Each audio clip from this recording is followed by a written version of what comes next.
When we were at the pandemic, I said, Gabby, who are you going to be after the shut-in? Are you going to be the same, or are you going to be different?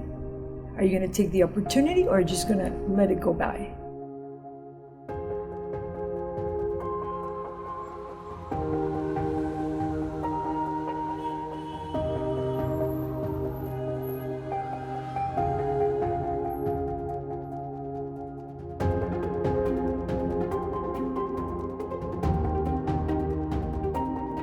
My name is Maria Gabriela Paez, known as Gabby Paez, and I'm a member of St. Mark Church since 2014. We are members, and we have been involved in Emmaus Women, also Compass Catholic Ministry, which is finance using the Bible, God's way, and we were ex-coordinators and now facilitators of the class, and also we go here every Sunday to Mass.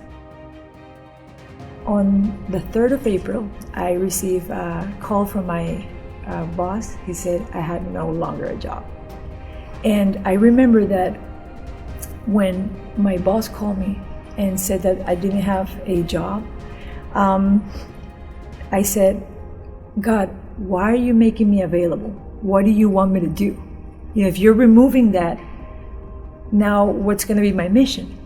So this is what you have to think. Instead of focusing on what you cannot do, you have to turn your eyes and say, okay, what can I do?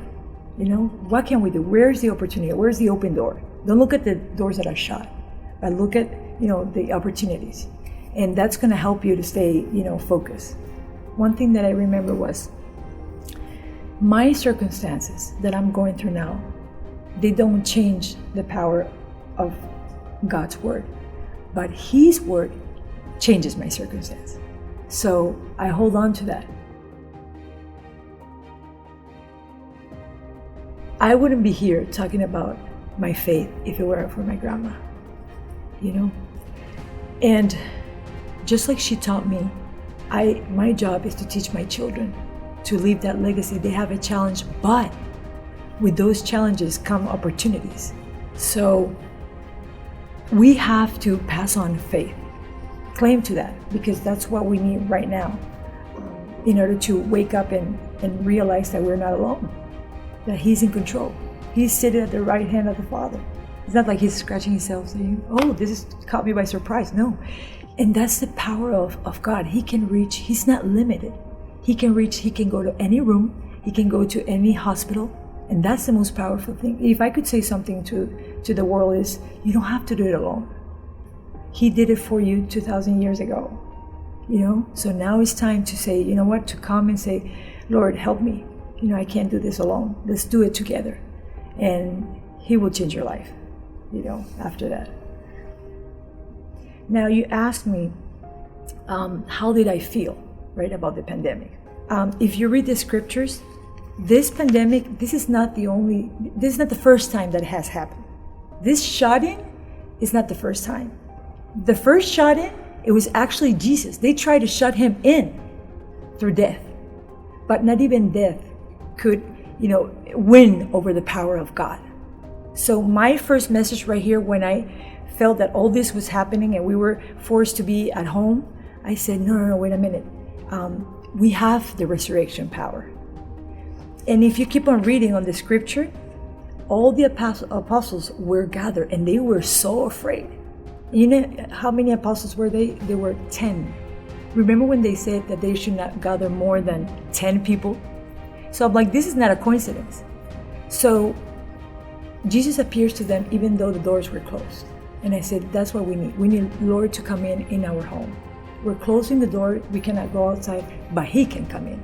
So this strength has been from the Holy Spirit.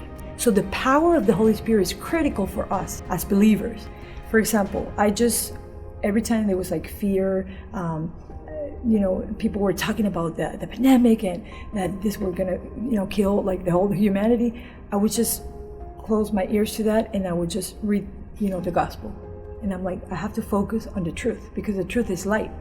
Fear is not a feeling. I mean, it's a spirit that doesn't come from God. You know, I do the daily protocol, but not with the spirit of fear. even with the church closed, you could still have the power of the Holy Spirit in your home. I went to a church, St. Boniface, and I sat down in front of the Lord and I said, it's not me. What is the message that you want for them to hear? And I just saw Isaiah 40. This is the scripture that John the Baptist uses when he encounters the Lord. He says, I'm just a voice in the desert. So when this pandemic happened, and you could see it on the streets that there was barely any car, I remember that and I said, oh my gosh, this is the desert that the Lord was talking about. He wants me to be his voice. See, we as a church, we are the body of Christ, and we cannot be detached from the head, which is Christ. We have to be his voice. We have to speak up and not, and with words of encouragement, with words of strength, not fear. So when everything started happening, immediately that's the image that came to my mind. Isaiah 40, I said, you know what? Especially with the Compass class, and we had already started with Skype, I'm like, we have to continue. We must continue his work.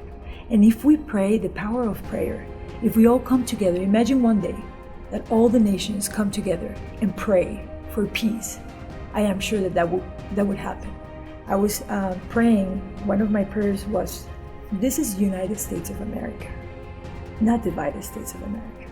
So I decree and declare that under God we stand united, So everybody, if people would understand that we all need each other. It's not like the body can say to the arm, I don't need you. No, we all need each other. We're part of each other.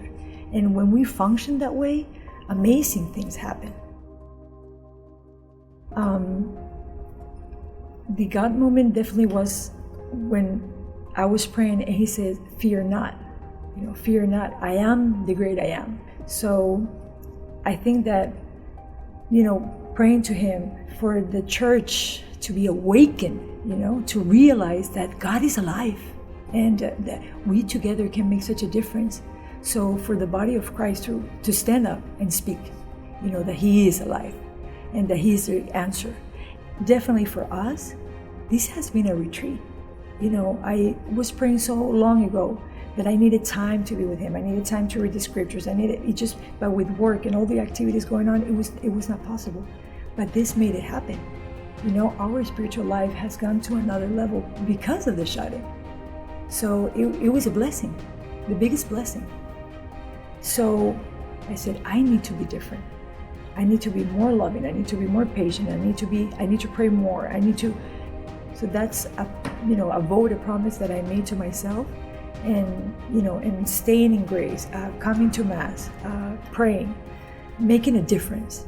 So I say no to the excuses. It's not negotiable. And so the pandemic has helped me to be a better person, hopefully.